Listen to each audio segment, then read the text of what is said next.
Let's discuss this problem. Why are oscillating of a copper sheet if magnetic field highly damped? तो बच्चों ऐसा बोला जा रहा है कि अगर किसी कॉपर शीट को एक मैग्नेटिक फील्ड में हम ऑसिलेट करें तो वो ऑक्सीलेशन डैम्प्ड होगा। ऐसा क्यों? अच्छा, डैम्प्ड ऑक्सीलेशन का मतलब क्या होता है? यानी कि उसकी एम्पलीट्यूड हमेशा घटती जाएगी, ऑलवेज घटती घटती घटते घटते वो फाइनली जीरो हो जाएगा। एम्पलीट्यूड घटेगा इसका मतलब उसकी एनर्जी घटती जाएगी, है ना? तो चलिए हम यहाँ पे एक शीट बना लेते हैं।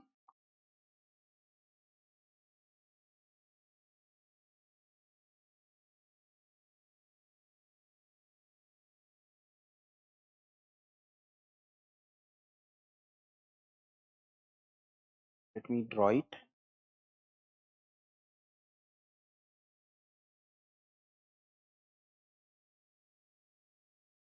बच्चों ये हमारे पास कोई शीट है, हमने यहां से इसको बांध दिया है, ठीक है, और इसको क्या करा रहे हैं? ऑसिलेट करा रहे हैं इससे। और यहाँ पे हमने एक मैग्नेटिक फील्ड अप्लाई करके रखा हुआ है। This is north pole and this is south. तो यहाँ पे क्या होगी? मैग्नेटिक फील्ड होगी, और इस मैग्नेटिक फील्ड के अंदर क्या करेगा? ऑसिलेट करेगा।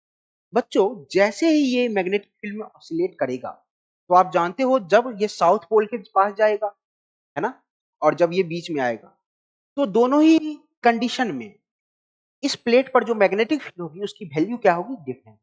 यानी ये जैसे जैसे ऑसिलेट करेगा तो इस प्लेट पे जो मैग्नेटिक फील्ड की वैल्यू है वो क्या होगी?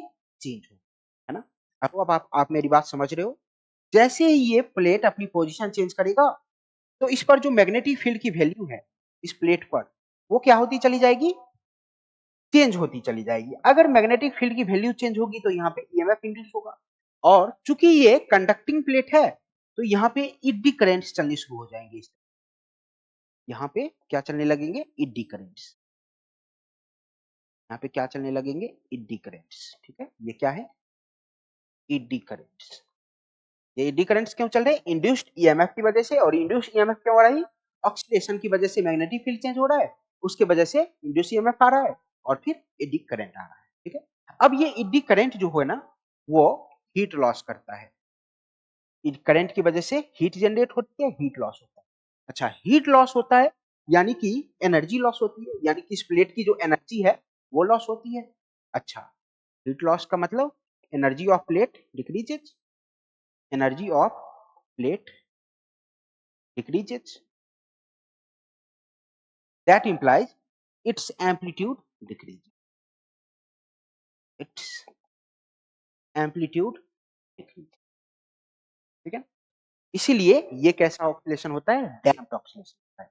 एडी करंट की वजह से इसकी एम्पलीट्यूड डिक्रीज होती चली जाती है, तो ऐसे ऑक्सीलेशन को हम डैम्प्ड ऑक्सीलेशन कहते हैं, है ना।